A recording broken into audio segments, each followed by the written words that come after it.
Buenos días y bienvenidos a este encuentro en el marco de la celebración de los 300 años de nuestra Universidad Central de Venezuela.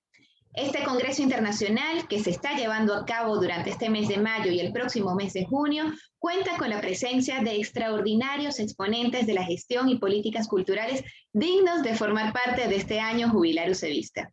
Además de estos maravillosos ponentes y moderadores, también se han sumado aliados institucionales estratégicos como la Facultad de Humanidades y Educación, la Facultad de Arquitectura y Urbanismo de nuestra universidad, y con Venezuela del Consejo Internacional de Museos, el Centro de Artes Integradas, el Observatorio de Políticas Culturales, el ININCO, la Asociación Venezolana de Sociología, la Escuela de Artes de nuestra facultad, la productora de Estudio Creativo y Redecon Iberoamérica. Hemos tenido ponentes muy especiales de la talla de Toby Miller, Melín Nava, Hugo Achúcar, y hoy nos acompaña desde Colombia Germán Rey Beltrán, psicólogo, periodista, sociólogo, profesor universitario y sobre todo referencia de la gestión cultural. Él nos hablará sobre la cultura en y post pandemia junto a los desafíos de las políticas culturales. Esta ponencia cuenta también con la moderación del profesor Carlos Guzmán Cárdenas, nuestro coordinador en la Maestría de Gestión y Políticas Culturales y organizador principal de esta maravillosa celebración de nuestra UCB. Así que bienvenidos Carlos, bienvenido profesor Germán y bienvenidos a todos los que nos acompañan el día de hoy. Sí, buenos días a todos nuestros queridos amigos participantes de esta serie de conferencias que estamos realizando sobre las políticas culturales, las políticas públicas y, por supuesto, en el marco del año jubilar tricentenario de nuestra máxima casa de estudio, la Universidad Central de Venezuela. Voy a ser muy específico con nuestro invitado de hoy.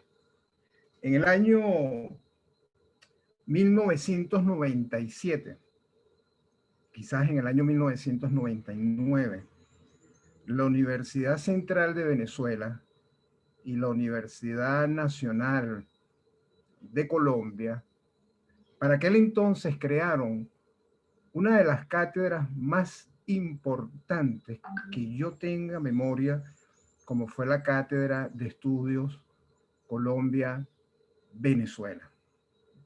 Aquí está la profesora Ocarina Castillo, y seguramente ella recordará esa cátedra.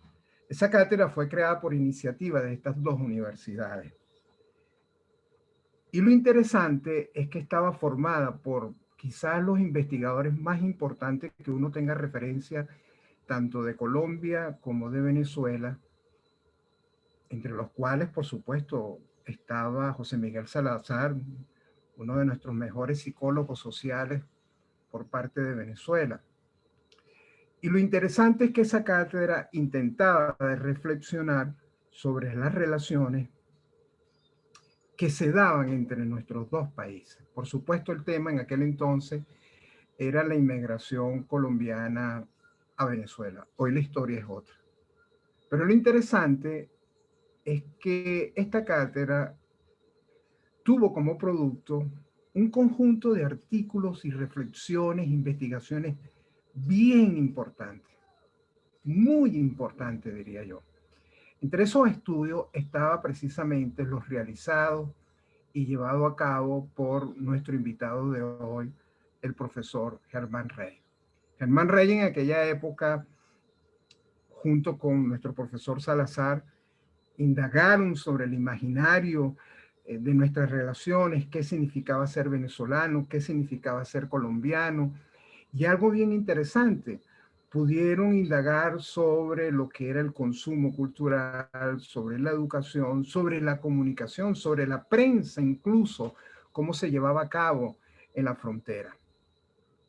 Yo tuve la oportunidad, por supuesto, de conocer a Germán Rey posteriormente, cuando vino a Venezuela. Claro, él ha venido infinidades de veces, pero luego vino a Venezuela invitado por el Ministerio de Cultura. De aquel entonces el viceministro era Manuel Espinosa, y vino también con unos trabajos importantísimos que era, bueno, cómo vamos a ponderar, cómo vamos a evaluar, cómo vamos a llevar a cabo esa medición de lo que nosotros llamamos el sector cultural, para que vean la magnitud del investigador del cual estamos hablando. Un taller importantísimo que se realizaron. Pero Germán Rey también, junto con otro de nuestros invitados posteriores, que es el profesor Fernando Vicario, llevaron a cabo también una línea de investigación pionera en América Latina a través de lo que fue el convenio Andrés Bello sobre los estudios de economía y cultura. Ahora que estamos hablando de economía naranja, economía de la experiencia, economía de la cultura, pues resulta que esos estudios se realizaron hace más de una década, en la cual estaba, por supuesto, el profesor Germán Rey y, como dije, posteriormente también estaba el profesor Fernando Vicario. Pero no conforme con eso, Germán Rey publica luego un texto que para mí sigue siendo referencial, que es un manual de compendio de políticas culturales, publicado por el Ministerio de Cultura de Colombia, y Germán se lanza a explicarnos con lujo y detalle qué es una política cultural.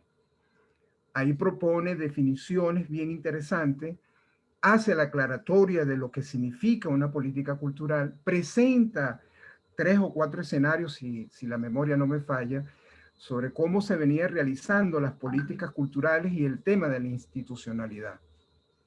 Germán ha escrito con otro de nuestros grandes autores latinoamericanos, como es el profesor Jesús Martín Barbero, cuando ha hecho reflexiones sobre la ficción televisiva, en fin. Pero no conforme con eso, Germán también ha sido un defensor del periodismo libre, plural, democrático, tanto que ha sido defensor de los lectores, creo, en uno de los periódicos más importantes de Colombia, como es El Tiempo. Y ahora es miembro del consejo de la Fundación Gabo, lo cual nos da entonces, nos obliga a pensar sobre la magnitud de nuestro invitado de hoy. Por eso, para nosotros fue decisivo tener la presencia del profesor Germán Rey en nuestros conversatorios. Bienvenido, profe, y los espacios son totalmente suyos. Muchas gracias. Muchas gracias, Carlos, en primer lugar por la invitación, por la que me siento muy honrado, y después por tus palabras que ubican mi trabajo en una trayectoria que viene desde hace algunos años. Pero quiero decir que la invitación que me hace la Universidad Central de Venezuela es una invitación muy cercana, no solamente al trabajo que he realizado, sino a mis propios afectos, en la medida en que soy un investigador de provincia, y así me gusta nombrarme, no un investigador nacional o internacional, sino un investigador de la provincia, de la región. Y esa provincia tiene la enorme virtud, la maravillosa virtud de ser una provincia colindante o muy cercana a Venezuela. Venezuela siempre ha formado parte de los imaginarios, de las querencias, de las cercanías, de los tránsitos de Santander y de Bucaramanga, donde nací. Desde que comenzó el proceso de la pandemia, empecé a pensar cuáles eran las manifestaciones, expresiones culturales que se estaban produciendo en este periodo tan particular, tan excepcional. Podemos empezar a pasar, por favor, el power que he preparado para esta conferencia. Muchas gracias. En primer lugar, la pandemia, el siguiente, la pandemia, ha sido un fenómeno cultural de unas proporciones inmensas, planetarias, pero a su vez la pandemia como fenómeno cultural ha perdido ese reconocimiento porque los gobiernos en toda parte del mundo y las organizaciones internacionales de la salud, particularmente la Organización Mundial de la Salud, han ubicado la pandemia en una dicotomía de la que parecen no poder salir, y es la dicotomía entre salud y economía. Y yo creo que una parte muy importante y decisiva de la comprensión y de la vivencia del periodo de confinamiento y en general de la pandemia ha sido el mundo de la cultura, porque es por el mundo de la cultura vista en una perspectiva amplia, pero también específica, como lo vamos a mostrar después. La cultura se ha expresado de muchas maneras a través de la pandemia y solamente menciono algunas. En primer lugar, la construcción hegemónica del discurso del contagio, del confinamiento, del distanciamiento. Es decir, ha habido una efervescencia discursiva, simbólica sobre la pandemia que apenas está siendo analizada.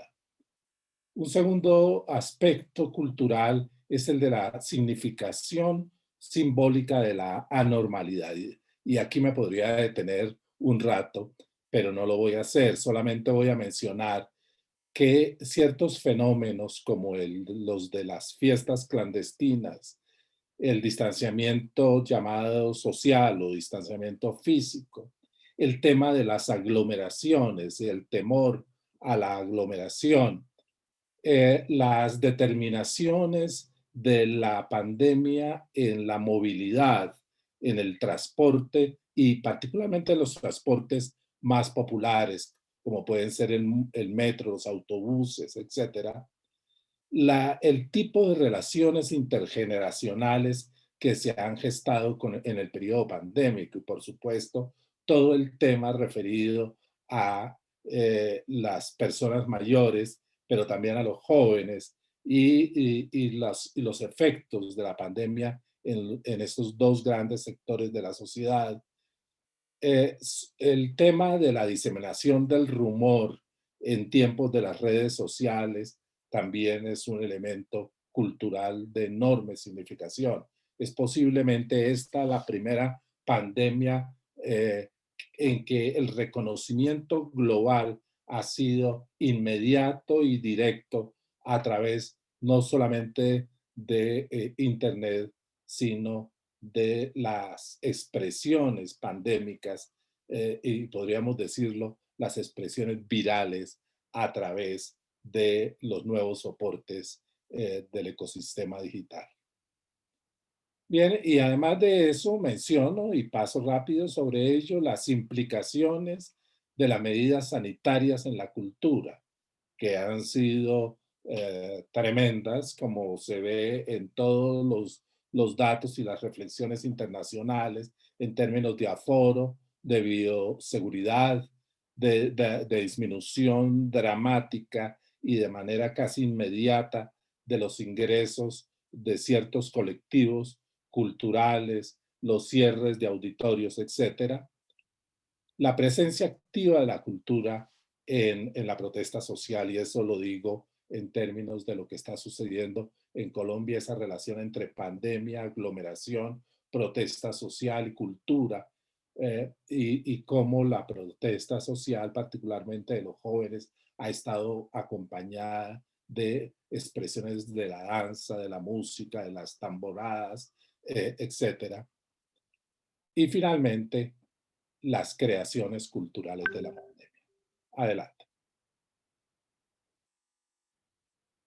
Bien, una vez parece iniciarse un brote pandémico, un curador catalán me escribe y me pide que mire en Instagram un registro que está empezando a aparecer de fotógrafos y fotógrafas latinoamericanas sobre la pandemia, que se llamará COVID-19, 9 fotógrafos, 9 fotógrafas y un virus.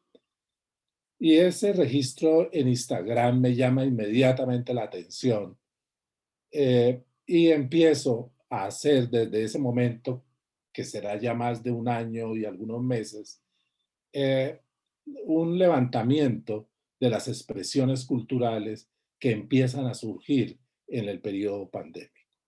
Hacia el mes de septiembre pasado, octubre pasado, finalicé mi periodo de recolección y en ese momento había recogido cerca de 300 manifestaciones culturales que empecé a sistematizar, a organizar y sobre la cual estoy escribiendo un texto más analítico.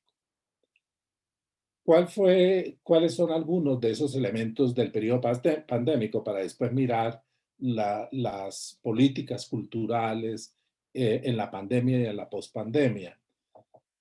En primer lugar, la paralización de los procesos, los lugares y las manifestaciones de las industrias creativas, es decir, las repercusiones de la pandemia en los museos, en el cine, en la música, en las artes escénicas, en la educación artística, que fue verdaderamente inmediata y con repercusiones muy fuertes en términos de los ingresos, en términos de la ubicación laboral de las personas de los diversos sectores, en términos del aumento de la precarización del trabajo, del trabajo cultural, en términos de las incertidumbres iniciales que sufren los ministerios, las secretarías de cultura y en general la institucionalidad cultural, y en términos de los movimientos que empiezan a generarse en el sector de la cultura por la situación contextual que se vivía durante la pandemia. El impacto entonces en el tejido de empresas culturales medianas y pequeñas lo pudimos notar perfectamente, por ejemplo, en Bogotá, que tiene el 60% del tejido de estas pequeñas y medianas empresas de no más de 10 años, que son como el soporte fundamental de las industrias o de la economía cultural y creativa. La suspensión de los públicos, yo creo que este es un elemento central. La transformación de lo que hemos denominado y conocido como públicos y como audiencias, y la huida de esos públicos de los ambientes o de los espacios públicos al ámbito doméstico. Esa tensión entre lo público y lo doméstico es uno de los elementos analíticos fundamentales y que determinarán también el rumbo de las políticas culturales del periodo pandémico y pospandémico. Y finalmente la precarización, entonces, muy profunda del sector cultural, que además era el primero que se cerró y que será y se está viendo, es uno de los últimos en abrirse, como está sucediendo hoy mismo en Francia, en Alemania, que empieza a abrir museos, permitir aforos mucho más grandes para las presentaciones artísticas y musicales, etc. Bien, pero hay un elemento y es que me llamó poderosamente la atención, es que no debería quedarme solamente en el análisis en la precariedad del impacto muy fuerte de la pandemia en la cultura, sino que debía mirar los caminos, los tránsitos, los esguinces de la creatividad cultural que empezaba a adaptarse a las limitaciones impuestas por la pandemia, y no creo que solamente adaptarse, sino a transgredirlas, a superarlas. Siguiente, por favor. Bien, entonces lo que empecé a observar fue algo que ya había observado en mis estudios anteriores. Está muy bien la mención de Carlos a Fernando Vicario, que fue realmente el promotor del proyecto de economía cultural y creativa, no solamente en Colombia, sino en varios de los países de América Latina. Carlos mismo participó muy activamente y muy creativamente en este proceso. Pero después del 99 y 2000, cuando habíamos visto las estructuras, el paisaje de las industrias que se estaban generando en la televisión, en el cine, en la música, en las artesanías, yo empecé a cambiar mi foco de mirada y ya no miré las grandes estructuras industriales, sino el hormiguero cultural que transitaba en nuestros países por unas economías creativas informales, por una gran diversidad, por una heterogeneidad cultural verdaderamente impresionante, y adopté la reflexión que había hecho Michel de Certeau, cuando Michel de Certeau dijo, la cultura está en los márgenes, primera reflexión. Segunda reflexión, la cultura es un hormiguero. Y entonces me dije a mí mismo cómo observar ese hormiguero en épocas pandémicas, es decir, en épocas de grandes limitaciones para las industrias creativas y culturales más tradicionales. Y lo que he podido encontrar en este periodo pandémico son expresiones culturales emergentes, por una parte, por otra, un proceso de asociación entre la cultura y la virtualización, que es contradictorio, que es tensionante, porque por una parte pasa por los territorios interesantes pero peligrosos de las grandes plataformas, de los lenguajes virtuales, de las corporaciones que dominan, digamos, el transcurrir del hormiguero por los soportes tecnológicos, y por otra parte lo que alguna investigadora norteamericana ha denominado las tecnologías de la humildad. Es decir, cómo se puede hacer cultura con teléfono móvil, cómo se puede hacer cultura con pequeñas cámaras que ya no son las grandes cámaras de las industrias cinematográficas, cómo se puede hacer cultura con transposiciones de los oficios antes públicos en grandes instituciones y auditorios y teatros hacia ahora el ámbito doméstico. En tercer lugar, las experiencias que podemos llamar experiencias de umbral, experiencias que no son estrictamente públicas, pero que tampoco son estrictamente privadas, que están en aquello que George Simmel recreó de manera tan bella, en los umbrales de la experiencia y de la vida humana. Está toda la reconsideración de las relaciones culturales domésticas y el espacio doméstico transformado en escenario, por ejemplo, los festivales desde el sofá, festivales de música, festivales de teatro, festivales de filminutos, que empiezan a tener el escenario ya no en el afuera, sino un escenario proyectado del adentro hacia el afuera. Y en la gran diversidad de nuevas realizaciones fotográficas, electrónicas, de artes visuales, museográficas, teatrales y de relación con la lectura, por ejemplo. En el texto que estoy escribiendo me ha llamado poderosamente la atención el hecho de que la lectura, que parece uno de los ámbitos digamos, más tradicionales y en efecto más milenarios de la cultura, desde la invención de la escritura, es uno de los ámbitos que en la pandemia, por lo menos en Colombia, se mostraron más creativos, con muchas más alternativas que otros ámbitos que probablemente tienen una historia de familiaridad más cercana con la virtualización, como pueden ser, por supuesto, el cine, la televisión, el video, la performance, etc. Gracias. Adelante. Bien, y lo que en este hormiguero aparecen son muchas cosas. Menciono algunas que están aquí en esta hoja o en esta imagen abigarrada, casi como un hormiguero.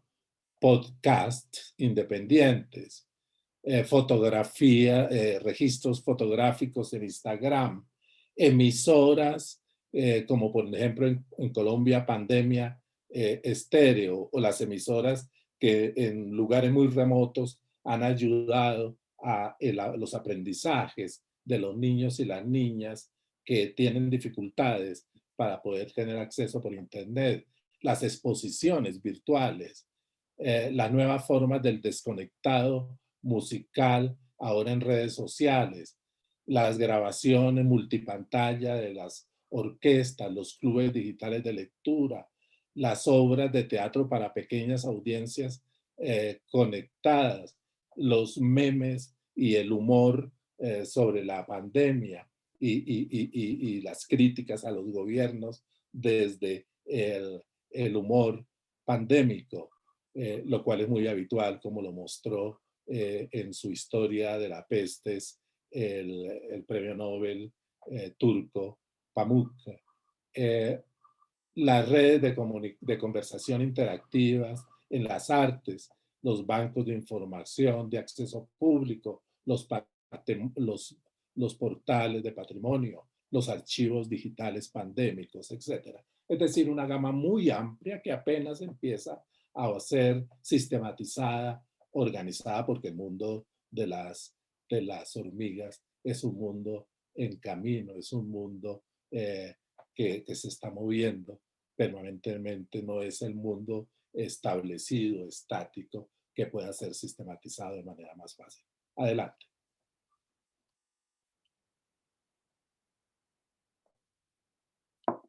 Estas son algunas otras expresiones de la pandemia, las dejo allí para ir siguiendo hacia el tema de las políticas. Adelante. Bien, yo tuve un lugar privilegiado para sentir los efectos de la pandemia. Hace unos años coordiné el Compendio de Políticas Culturales de Colombia, al que amablemente se refirió Carlos. Y después estuve presente muy activamente en la Mesa de Políticas Culturales de la Secretaría de Cultura, Recreación y Deporte de Bogotá, que es la organización institucional más importante en términos de las ciudades colombianas. Al finalizar la anterior administración, se me propuso estar en la coordinación de un consejo nuevo que no existía, que es un consejo consultivo de las políticas de fomento de la Secretaría de Cultura de Bogotá. Y al estar ubicado allí, pude sentir los movimientos claramente de la pandemia y el peso de la pandemia en las políticas, que yo señalaría de esta manera. ¿En qué influye la pandemia en las políticas culturales? En la reconsideración de la planeación y gestión de las políticas, en el impacto y atención a esto, en la desestabilización de la gestión estatal de las políticas. La pandemia desestabilizó, por lo menos en Colombia, la gestión estatal de las políticas. Concretamente, en la alcaldía de Bogotá había la votación, el proceso electoral había nombrado a Claudia López como alcaldesa de Bogotá, y la pandemia llega en el preciso momento en que se inicia esta administración y toca directamente un proceso central en las políticas generales de la ciudad, que es el proceso de construcción del plan nacional, perdón, del plan distrital de la gestión de la nueva alcaldía. Eso quería decir, ¿cómo se puede aprobar un plan que está siendo tocado en profundidad por una pandemia que no estaba en las cuentas de los políticos? Tampoco de los economistas y probablemente tampoco de quienes estudiamos las políticas públicas de cultura. Hay entonces, además, las presiones de un sector cultural que está destrozado o por lo menos muy, muy tocado, y que empieza un rápido proceso de aumento de su precarización. En algún momento habrá que hacer una reflexión sobre los problemas de la sostenibilidad del sector cultural y sus debilidades en el instante en que ha sido impactado por un periodo de pandemia global de la que no puede salirse tan fácilmente. Eh, las políticas tienen, entre otras cosas, la debilidad de que no se conoce muy bien el sector y los sujetos del sector. Hasta ahora, tanto el Ministerio de Cultura de Colombia como la Secretaría de Cultura de Bogotá y de otras ciudades están llevando a cabo registros del sector. ¿Cómo es el hormiguero? ¿Cuáles son los impactos que ese hormiguero ha recibido? ¿Cómo esos impactos se notan incluso en la vida diaria de carácter físico, el acceso a las necesidades más básicas que se han visto fracturados? El agotamiento de las fuentes fiscales de la cultura, este es un punto central. Hay ciertas fuentes fiscales fundamentales de la cultura colombiana que han sido afectadas por los cierres de los cines, por los cierres de los auditorios, etcétera. Por ejemplo, la ley de espectáculos públicos que genera una financiación para la cultura se vio inmediatamente tocada. En la reforma tributaria, que ha sido uno de los motivos de las protestas sociales en Colombia, uno de los puntos que se contempló fue el de la finalización del fondo de estímulo de la cinematografía, que ha hecho un trabajo extraordinario desde hace unos años y que es uno de los factores que han permitido el desarrollo de un cine nacional, del cine colombiano. Era también una medida que buscaba una cierta, comillas, racionalización fiscal que no contemplaba, en ese caso preciso, lo que era el papel de ese fondo en la historia de la cinematografía y también del teatro colombiano.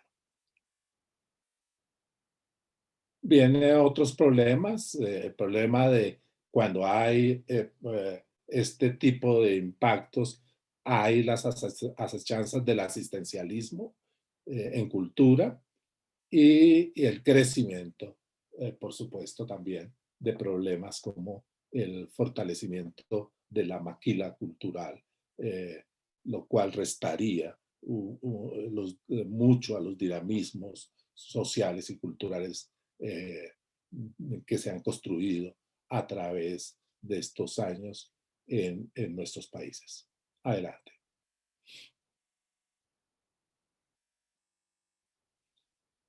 Bien, pero así como hay problemas de las políticas se vieron confrontadas en el periodo pandémico y se vieron confrontadas en una suerte de laboratorio inmediato, planetario y a profundidad. No es que esto se iba haciendo progresivamente, por supuesto hay precedentes de los resultados culturales a partir de los procesos que se han vivido en los últimos años, pero el efecto pandémico fue un efecto inmediato y global. Bien, una de las preguntas que tenemos en este instante, que no están resueltas, yo solamente le plantearé algunas cosas, es cómo pensar en políticas culturales de la pospandemia. Lo digo de manera muy concreta para que veamos el impacto.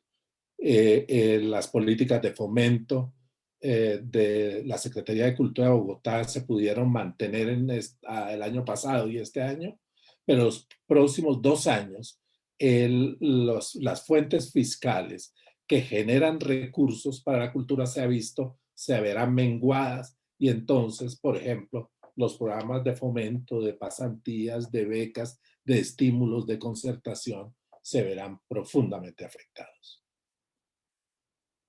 Bien, las políticas culturales de la pospandemia tendrán que ver, en mi opinión, con, en primer lugar, la relación entre cultura y cuidado cultural. Les propongo la idea de cuidado cultural. Es decir, de una especie, y también me atrevo a señalar este término, que quizás no sé cómo lo habría tomado. Yo creo que con la alegría y la inteligencia lo habría tomado muy bien mi amigo y mi compañero en la investigación que hicimos sobre Colombia y Venezuela, José Miguel Salazar, el gran psicólogo, maestro de la psicología social latinoamericana. Propongo entonces el término de cuidado cultural y de psicocultura también, para como una de las líneas del trabajo de las políticas culturales hacia el futuro. La segunda es la readecuación del paisaje de las políticas culturales. Yo creo que debe haber unas transformaciones en las prioridades. Por ejemplo, yo no entiendo ningún plan nacional de cultura como el que está haciendo el Ministerio de Cultura de Colombia, que no contemple como una línea prioritaria de la acción del plan de cultura en Colombia el tema de la migración venezolana. Yo creo que el problema de las migraciones no son los problemas solamente sociales o económicos, sino son sobre todo las posibilidades culturales, el apoyo a los procesos culturales que forman parte de los desarraigos y de los exilios.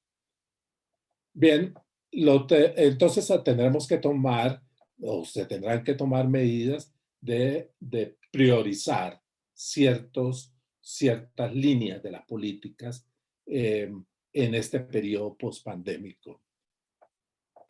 Lo tercero es una estabilización de los avances digitales de la cultura y las nuevas relaciones de los procesos de virtualización con las presencias pospandémicas. Esto lo veo muy, muy importante y muy posible en las nuevas líneas de las políticas culturales. En el Compendio de Política Cultural de Colombia, que coordiné en el año 2000, ya aparecía el interés por la cultura digital y por el papel del nuevo ecosistema en la generación y la circulación y la apropiación de la cultura.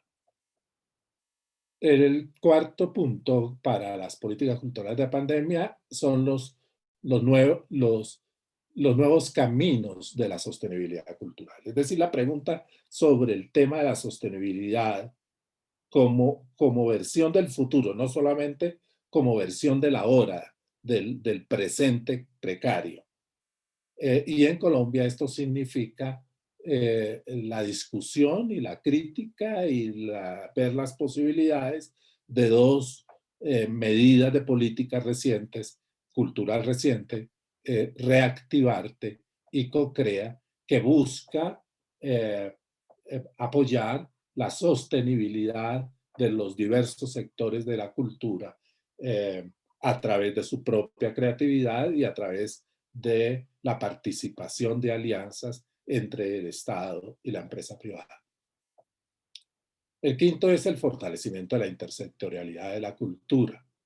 Este es un tema fundamental. Yo creo que el periodo pospandémico se va a caracterizar por nuevos diálogos, nuevos proyectos, nuevas alianzas entre sectores como la economía del cuidado y la cultura, o la participación de los jóvenes y la cultura, o las migraciones y el cuidado y las cercanías y la valorización de las expresiones culturales de los migrantes, etc.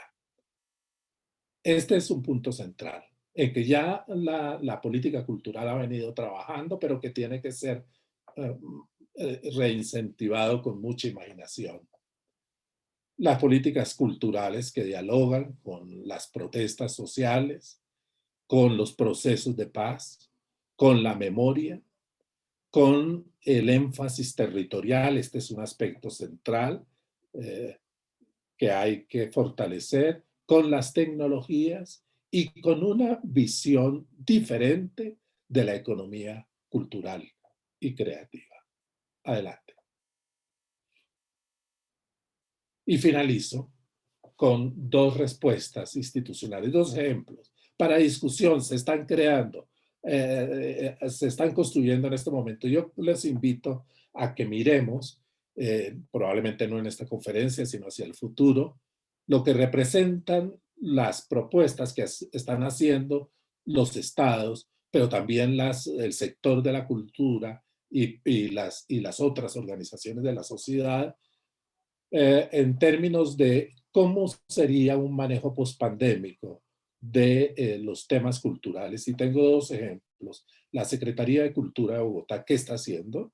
Y dos, la propuesta del gobierno socialista de España y concretamente del Ministerio de Cultura de España, que ha salido recientemente en un documento muy importante que, entre otros temas, toca el apoyo que va a tener España de fondos europeos en el inmediato futuro. En relación con Bogotá, ¿qué se está preguntando Bogotá culturalmente en términos pospandémicos?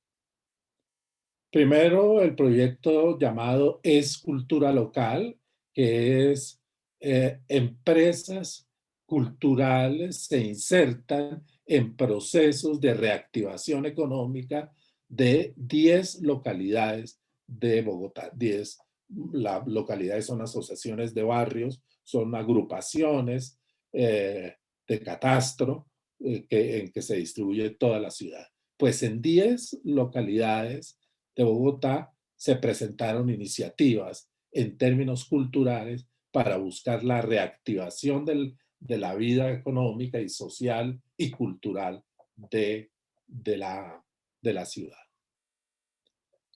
Segundo, ¿cómo se puede fortalecer fomento en épocas de precariedad fiscal?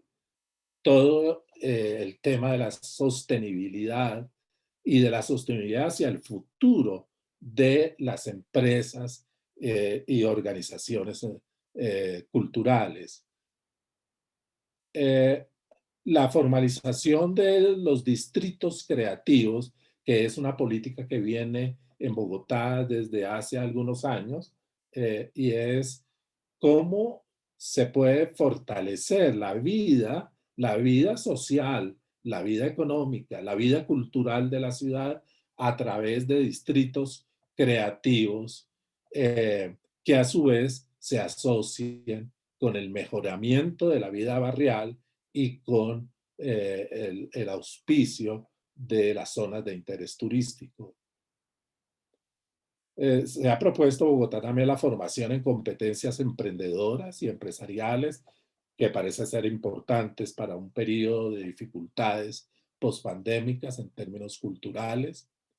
La ampliación de los mercados a través de la articulación, especialmente de la estrategia de clústeres de la Cámara de Comercio de Bogotá, que es una entidad semipública, más privada.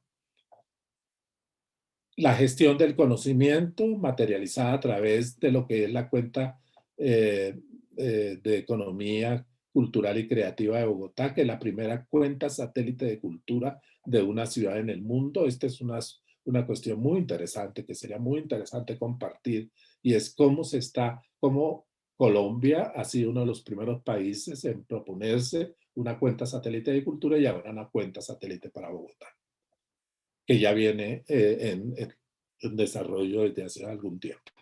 Muy bien, adelante, estamos finalizando ya.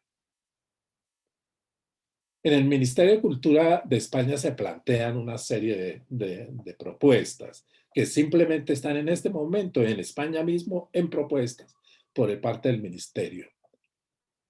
Reformas e inversiones orientadas a fortalecer la cadena de valor de las industrias culturales españolas. También allí se habla del refuerzo de capacidades.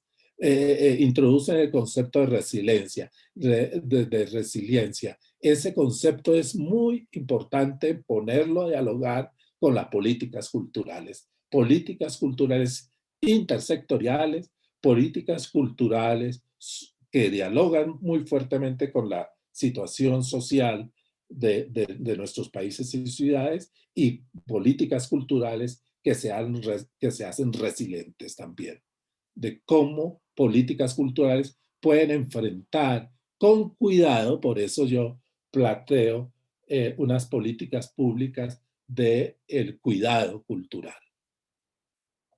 Si hay algo que participa en el cuidado, que es tan importante, en una ética del cuidado, es la cultura precisamente. España hace énfasis en políticas culturales referidas al estatuto del artista y el fomento del mecenazgo. Es una idea que viene desde hace tiempo rondando la institucionalidad cultural española. El refuerzo de los derechos de autor y derechos conexos. Tendremos que mirar cómo hay una conexión entre derechos de autor y también los derechos que tiene la ciudadanía de acceder a la cultura. El refuerzo de las habilidades emprendedoras y financieras. En eso hay un contacto entre España y Bogotá. Una formación especializada en oficios técnicos y gestión cultural para profesionales de artes escénicas y musicales, un apoyo a aceleradoras culturales.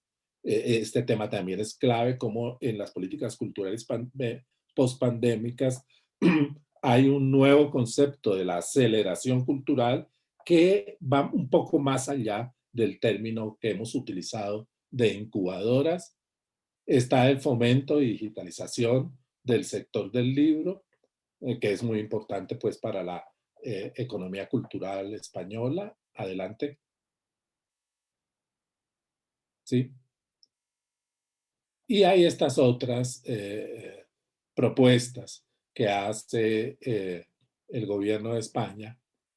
La modernización de las estructuras de gestión del sector de las artes escénicas. En Colombia también yo creo que se discute la necesidad de unas reformas después de 30 años de la existencia del Sistema Nacional de Cultura. Yo creo que el Sistema Nacional de Cultura es una de las creaciones importantes en términos de la gestión cultural pública que debe ser remirada.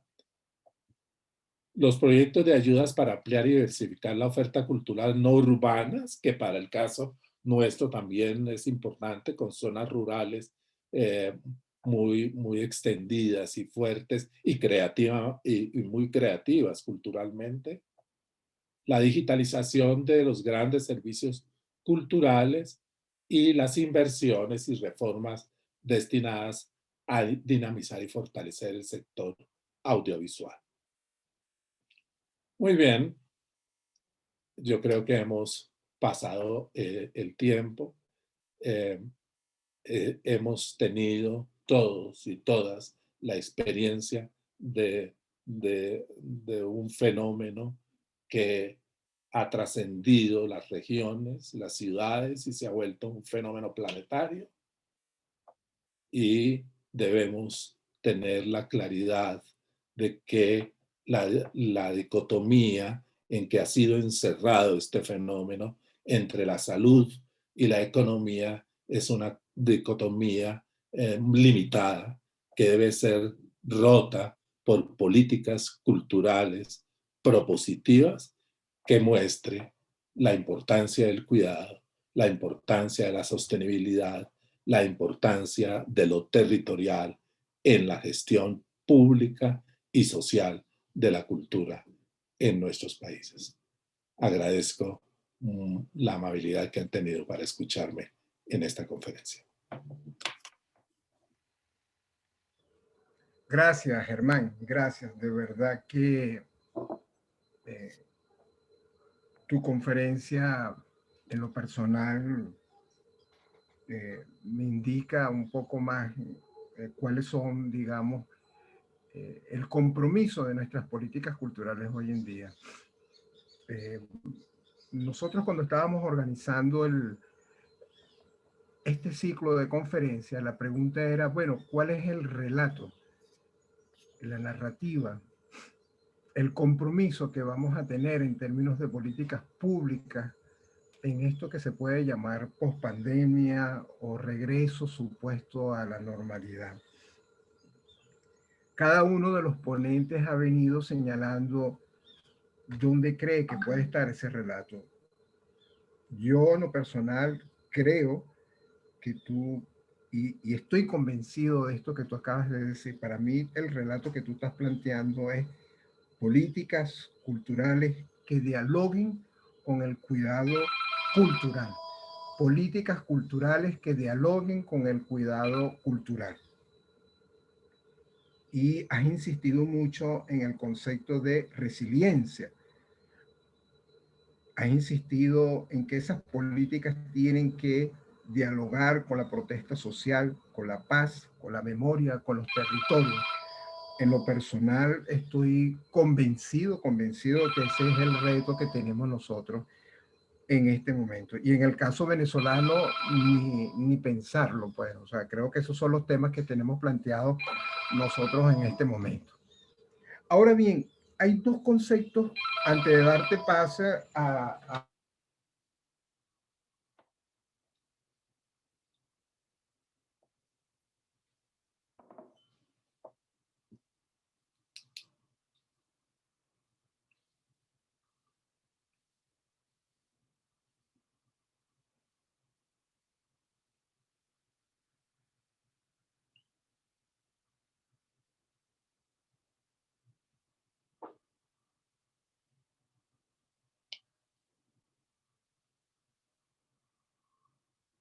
Parece que el profesor se congeló en la transmisión, por lo menos es la experiencia que estoy teniendo en este momento.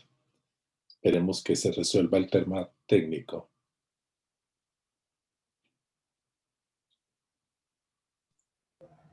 Sí, esperemos unos minutos que el profe se pueda conectar nuevamente. Si quiere hacer algún comentario, profesor Germán, de lo poco que puedo iniciar el profesor Guzmán, que tiene algunas preguntas allí para usted.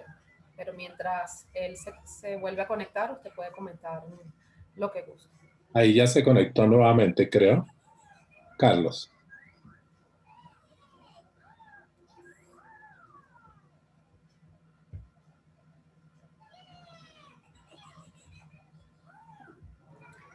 Profe Carlos, quite active el micrófono, por favor.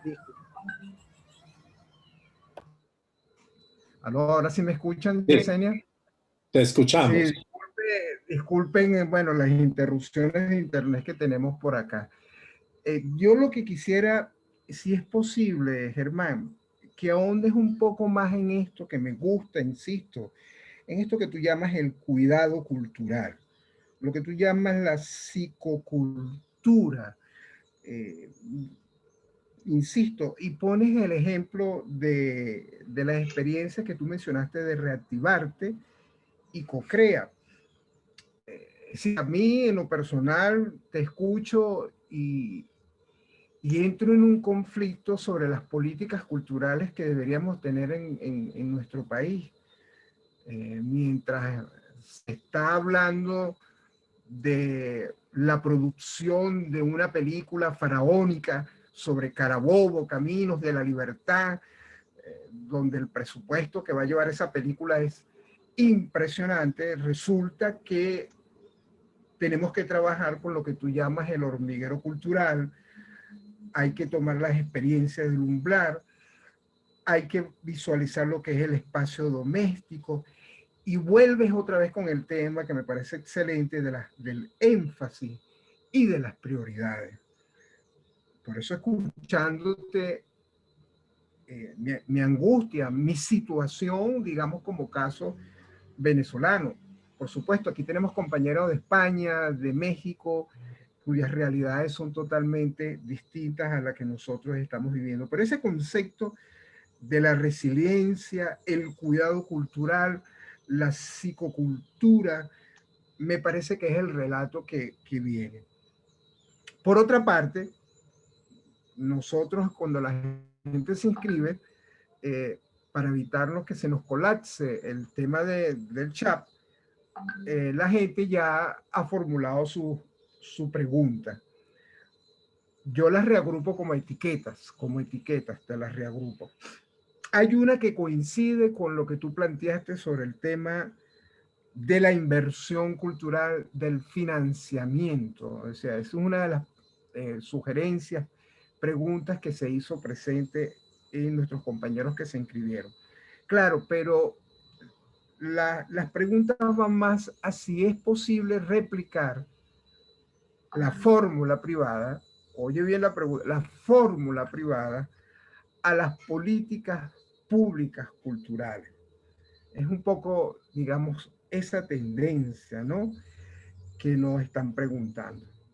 Lo otro hace referencia, no sé cuál es tu posición al respecto, con el tema de la economía naranja, que se ha hecho tan famoso ese concepto y que pareciera ser que es la política, ¿no?, en este momento de Colombia. Pero claro, aquí el tema, cuando hacen referencia a la economía naranja, tiene que ver precisamente otra vez con el tema de la inversión, del reconocimiento de lo privado.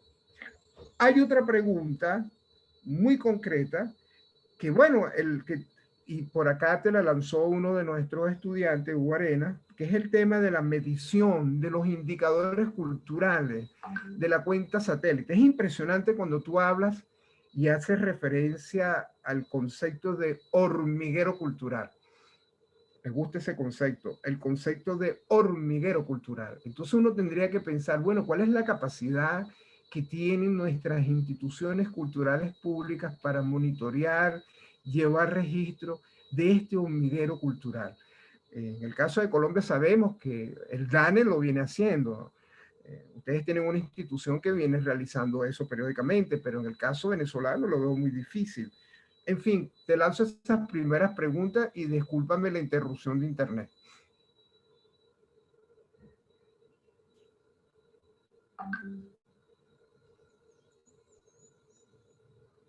¿Aló? Voy a abrir micrófono, que decía que las interrupciones de internet nos muestran que los sistemas y los soportes también tienen sus propias fracturas y sus propias deficiencias, que son a su vez acicate para la creatividad. Bien, la idea de relacionar psicología y cultura no es una idea nueva, es una idea antigua de alguna manera, que ha estado presente en la reflexión de psicólogos como por ejemplo Jerome Brunner, que tendrá una serie de libros preciosos como por ejemplo Realidad Mental y Mundos Posibles, pero la relación entre psicología y cultura la establezco a partir más bien de las discusiones que la pandemia ha generado en términos de qué significa el cuidado, el autocuidado y el autocuidado como una versión del cuidado del otro. Y en nuestros países donde las tensiones, donde la conflictividad, donde incluso las agresiones se aumentan, yo creo que desde la gestión de la cultura, de la fiesta, de la música, de las artes escénicas, de las artes visuales, debe hacerse un esfuerzo de participación, de aporte en este campo del cuidado. Dos, el tema del...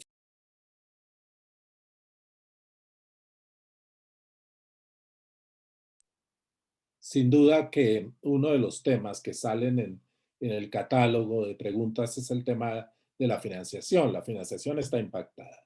Está impactada por el periodo pandémico, pero venía impactada desde siempre porque la financiación cultural es siempre uno de los talones de Aquiles de la financiación general de los estados e inclusive de la empresa privada. Bien, en lo que veo de iniciativas, primeras iniciativas que se están generando en la institucionalidad cultural, está el tema del emprendimiento, que yo creo que es un tema que debe mirarse con cuidado desde el punto de vista cultural, porque no es la transposición del emprendimiento tal como es mirado en el mundo de la economía, simplemente. el mundo de la economía puede proporcionarnos elementos muy interesantes, pero la cultura es vida pública, la cultura es creación de la sociedad y por lo tanto no puede de ninguna manera mimetizarse con las ideas económicas o con las versiones del emprendimiento o de la innovación económica, sino que debe tener salidas hacia todo el tema público y social. Están nuevos proyectos para buscar derivaciones posibles primero los presupuestos oficiales, pero también de la economía privada hacia la cultura. Veo que ahí también hay un importante punto de salida. Y hay otro tema que es la relación entre la concertación y el fomento y la sostenibilidad de las organizaciones culturales. Yo creo que ahí hay un esfuerzo muy clave para pensar ideas creativas y que ayuden a mejorar la situación de las iniciativas culturales en tiempos de pospandemia. Bien, con relación a la economía naranja, yo me he pronunciado en diversas ocasiones. Muy tempranamente escribí un texto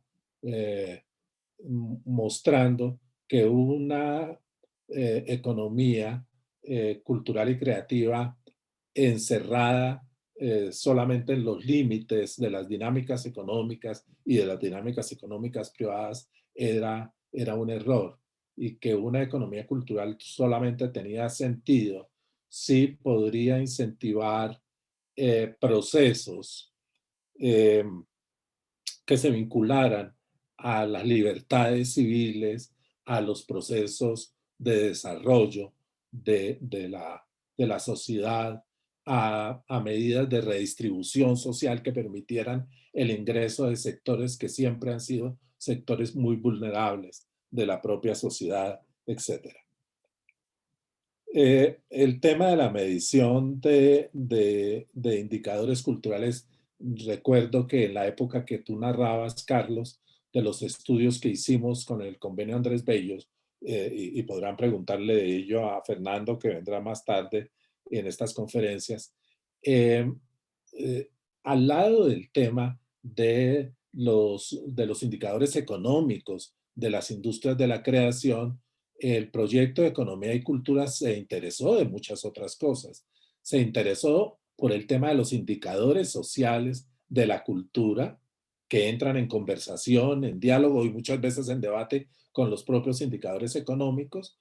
Tercero, se preocupó por temas de medición. Fue ese proyecto el que precisamente puso las bases de la cuenta satélite de cultura y fortaleció la cuenta satélite de cultura de Colombia. Ahora esa cuenta satélite ya no es solamente cuenta satélite nacional, sino es cuenta satélite de la ciudad, de una ciudad, concretamente de Bogotá. En esto yo creo que en cultura deberíamos ser mucho más creativos. Yo creo que a veces tenemos los indicadores más o menos tradicionales. En efecto, el DANE, que es el Instituto de Medición Estadístico de Colombia, tiene indicadores específicos de lo que ellos llaman economía naranja, pero son indicadores bastante repetitivos, digamos, dentro del enfoque estadígrafo o de la medición estadística de los diversos sectores de la vida pública. Tendríamos que buscar otros indicadores más activos, más disruptivos, más críticos, que pudieran explicar mejor, por ejemplo, las dinámicas territoriales o, por ejemplo, la condición de hormiguero cultural. No las formalidades solamente, sino las informalidades por donde transcurre la cultura. Finalmente está la pregunta sobre el hormiguero cultural. Realmente los hormigueros existen. Basta mirar a veces hacia abajo y a veces hacia arriba, porque hay hormigueros que están abajo en la tierra y hay hormigueros que penden, por ejemplo, de grandes árboles en las selvas. O sea, no es solamente mirar hacia abajo. Existen los hormigueros y por lo tanto hay que mirar el movimiento y no solamente momentos fijos. Existen el hormiguero en la medida en que existen diversas funciones culturales que intervienen en la creación.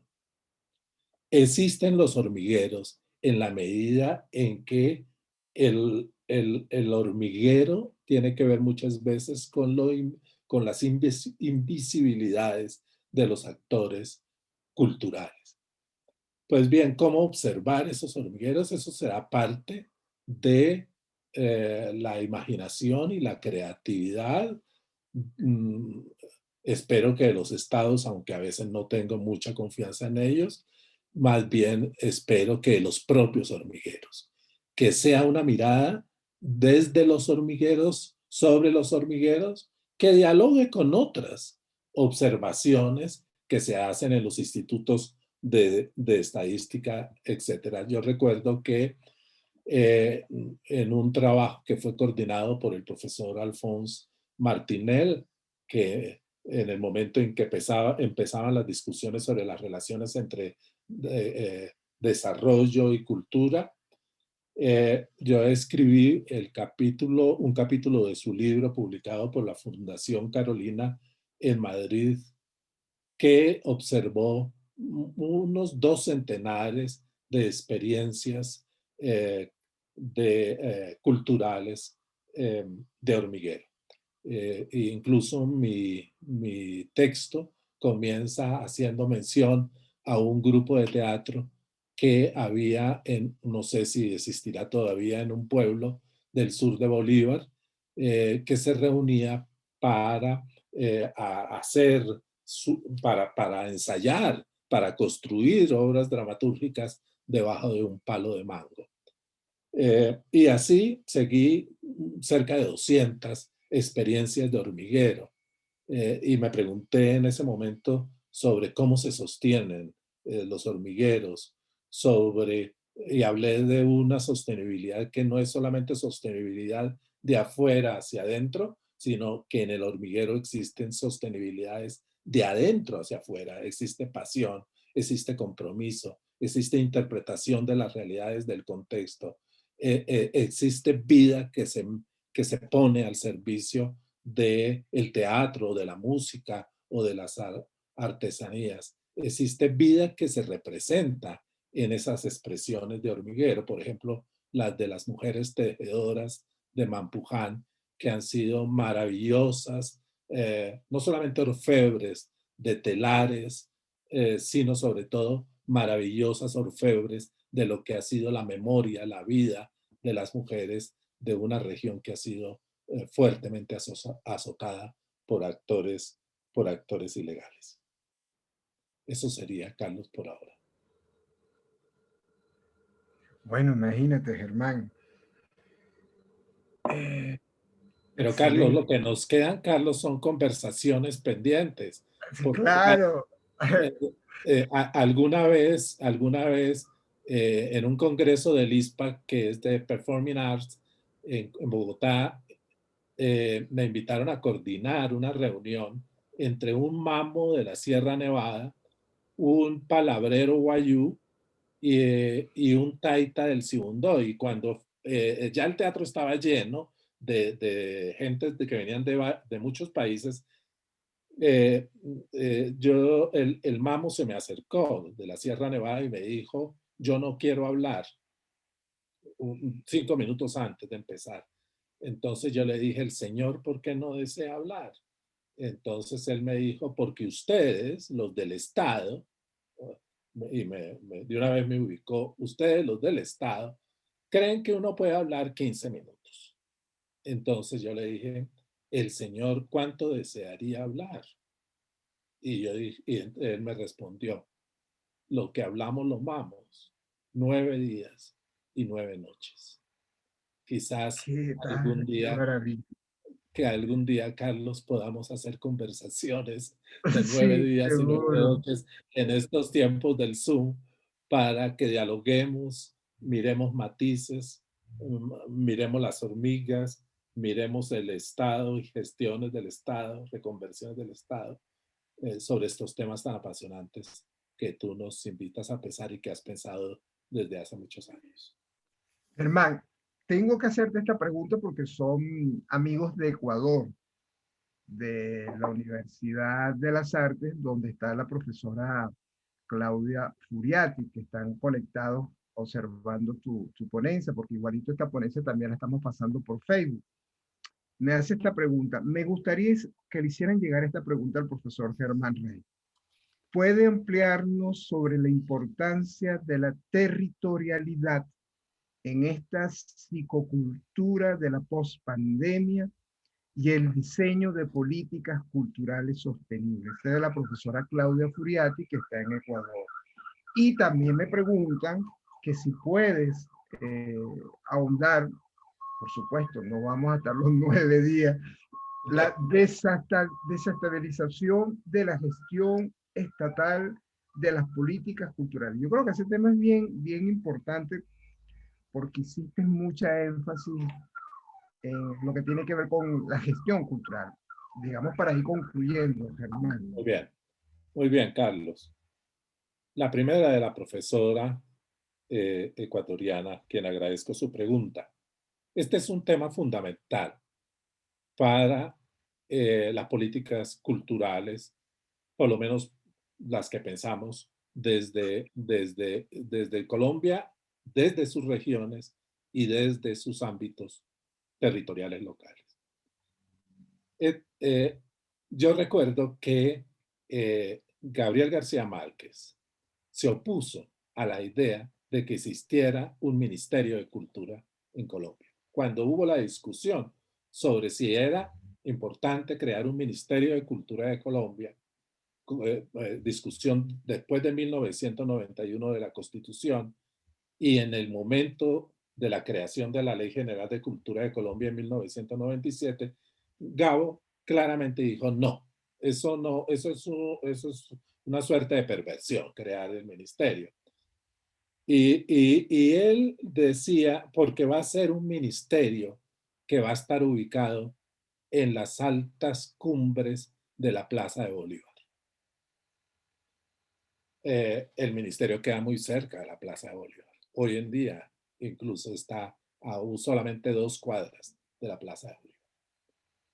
Y después dice Gabo algo, y es, solamente puede pensarse la cultura que viene desde las regiones, que viene desde lo local, que viene eh, desde los territorios. Este es un punto de discusión, de si una política pública es una política, ¿cómo son las políticas públicas de cultura nacionales? ¿Y cuáles han sido los procesos de construcción y de ejecución de las políticas públicas que son definidas en las altas cumbres de la Plaza de Bolívar? Es decir, políticas centralizadas. 2, políticas categorizadas temáticamente. 3, políticas que no conversan entre sí. 4, políticas que llegan desintegradas a las localidades. 5, políticas que no interpretan las necesidades, las demandas y que no tienen en cuenta sobre todo los procesos culturales de las regiones. Y finalmente, políticas que insertan las necesidades y olvidan a los actores y a los procesos y a los proyectos regionales para tratar de instaurar una mirada centralizada, una mirada hegemónica, una mirada finalmente de la invisibilidad. Por lo tanto, cuando se hizo el compendio de políticas culturales de Colombia, uno de los puntos que anotábamos allí era que teníamos más políticas culturales descendentes. Se decía cómo era la educación artística en las cumbres de la Plaza de Bolívar. Se decía cómo era un plan nacional de música desde la Plaza de Bolívar. Y señalábamos ahí en ese compendio, hace más de 10 años, que debíamos fortalecer más procesos ascendentes de las políticas y procesos ascendentes que conversen entre ellos, porque no es solamente que provengan de lo local y de lo regional, sino que lo local y lo regional converse entre ellos para, para definir unas políticas que sean una conversación de regiones, de territorios, y por lo tanto sean de esa manera unas políticas nacionales. Bien, esa es mi primera reflexión. La segunda es sobre la desestabilización de la gestión cultural estatal. Yo creo que la pandemia desestabiliza. Hay muchas cosas que desestabilizan la gestión cultural estatal. En Colombia las hay, claramente. El tema de la paz es un tema que tiene que desestabilizar la gestión para encontrar un camino en que las políticas culturales solamente puedan ser políticas culturales en la perspectiva de una convivencia pacífica de todos los ciudadanos y ciudadanas, en el reconocimiento de la diversidad y de la diferencia. Pero yo creo que la pandemia desestabiliza el camino boyante de los modelos empresariales del neoliberalismo aplicado a la cultura. Tienen una ruptura, una fractura de profundidad por el efecto de la pandemia. Se demostró qué tan frágiles son esas cadenas de valor. No son cadenas sólidas, son cadenas que se pueden romper muy fácilmente y que la pandemia rompió, porque rompió la articulación entre procesos de producción cultural, procesos de circulación cultural y procesos de apropiación, y la rompió no en términos de años, la rompió casi de una semana para otra. Es decir, con la orden del cierre de los cines o de los auditorios, de las salas de teatro, etcétera, empezó a romperse ese paradigma que se había construido de una cultura que se parece demasiado a los modelos económicos que se están fracturando. La desestabilización significa otro orden de prioridades. La desestabilización significa otros tipos de conceptos para explicar la gestión de la cultura. La desestabilización significa otro papel de las autoridades en torno a la cultura. La desestabilización significa otros sistemas de organización cultural, de la organización de la participación cultural. Esa es la desestabilización que nos ha producido la viralización de la vida social que hemos vivido y que estamos viviendo en esos tiempos. Oye, muchísimas gracias, Germán. Realmente estamos muy contentos con tu participación porque en definitiva es una clase magistral de los retos que vienen a continuación en esto que llamaremos normalidad en algún momento. En nombre de la Universidad Central de Venezuela, que es tu casa, tu estado en Venezuela, conoces nuestra Universidad Central, estamos inmensamente agradecidos por tu participación. Por aquí nos están preguntando algunos compañeros de las redes que dónde te pueden ubicar. No sé, yo me imagino con tu permiso, yo iré dando tu correo a alguien que esté interesado en muy preciso ponerse en contacto contigo. No lo hice al principio porque lo quería hacer al final y no me queda más que solidaridad con el pueblo colombiano, con todo lo que están pasando en este momento, que sabemos que no es nada fácil. Y nosotros lo hemos vivido y lo que nos queda es simplemente que no olvidemos que somos vecinos, que somos hermanos, somos primos, y eso es lo más importante en todo esto. De verdad que muchísimas, muchísimas gracias, hermano. ¿Alguna consideración que quieras hacer Sí, para sí, ir? sí, Carlos. Una consideración de afecto, de reconocimiento a la Universidad Central de Venezuela, a la maestría en que tú estás dirigiendo y al trabajo que desde años vienen haciendo los intelectuales venezolanos en la reflexión concretamente del campo en que estamos en este instante de la cultura de la comunicación. En segundo lugar, reconocer el festejo de una casa democrática del conocimiento, que es como es la Universidad Central de Venezuela, que es significativa para la vida intelectual de este continente y que significa que tienen 300 años, es decir, que hay más años para la libertad, que hay más años para la democracia, que hay más años para el diálogo entre nuestros pueblos, que hay más años para otras perspectivas y otros proyectos de la comunidad.